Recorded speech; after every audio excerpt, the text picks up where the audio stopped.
Ну вот как вы определите для себя, ну, коротко мы уже слышали устами Владимира Подеревянского, что отвяжитесь от нас, пожалуйста, да? Вот. А как вы для себя, может быть, не двумя словами, тремя, но определяете национальную украинскую идею? Вот как? Ух ты. Ну подумай пока, да, Глеб, скажи. Ну, во-первых, это самостоятельность и самооценка. А это то, чего нам не хватало все годы независимости. До этого ее называли так звана незалежність, то есть так называемая.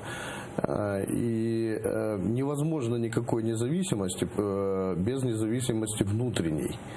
То есть нам надо стать, если не самодостаточными, поскольку мы как бы позиционируем себя как часть мира, то должны полностью как бы отодвинуться от всех иллюзий, которыми нас до этого 70 лет и после этого через границу 25 лет независимости пичкали.